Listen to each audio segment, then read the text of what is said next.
தீபாவளினா பளிச்சுன்னு ஞாபகத்துக்கு வர்றது பட்டு, பட்டாசு, பலகாரம் நான் ஞாபகத்துக்கு வர்றது மந்த்ரா கடலை எண்ணெய். அபார ருசி, ஆரோக்கியமான உடல் நலம். தீபாவளி அன்னைக்கு மட்டும் இல்ல, என்னைக்குமே கிச்சன்ல இருக்க வேண்டியது மந்த்ரா கடலை எண்ணெய் தான்.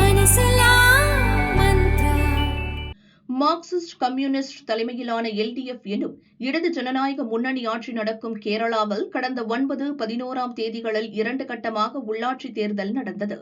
எல்டிஎஃப் கூட்டணி, காங்கிரஸ் தலைமையிலான யுடிஎஃப் எனும் ஒருங்கிணைந்த ஜனநாயக முன்னணி, பாரதிய ஜனதா தலைமையிலான என்டிஏ என 3 பிரதான அணிகள் போட்டியிட்டன.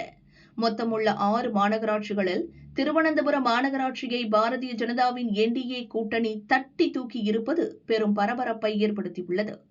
திருவனந்தபுரம் மாநகராட்சியில் மொத்தம் 101 வார்டுகள் உள்ளன. மெஜாரிட்டி பெற 51 வார்டுகளில் வெற்றி பெற வேண்டும்.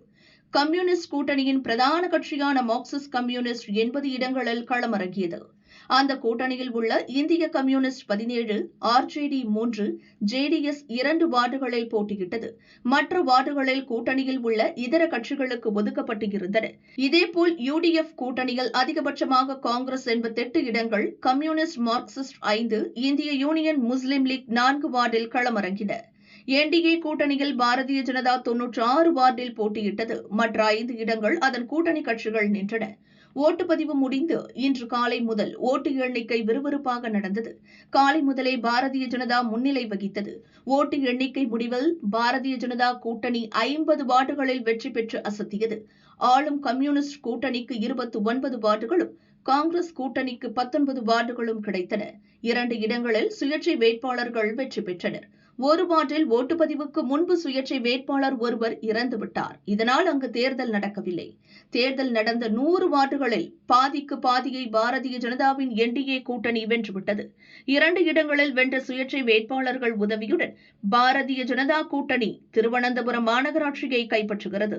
இதுவரை கம்யூனிஸ்ட் கட்சிவசம் இருந்த திருவனந்தபுரம் மாநகராட்சி இப்போது பாரதிய ஜனதா கைக்கு வந்திருப்பது முக்கிய திருப்பமாக பார்க்கப்படுகிறது. கடந்த முறை நடந்த தேர்தலின் போது கம்யூனிஸ்ட் கூட்டணி 52 இடங்களை வென்று இருந்தது. காங்கிரஸ் கூட்டணிக்கு 10 இடம் கிடைத்திருந்தது. பாரதிய ஜனதா 33 வார்டுகளை கைப்பற்றியிருந்தது.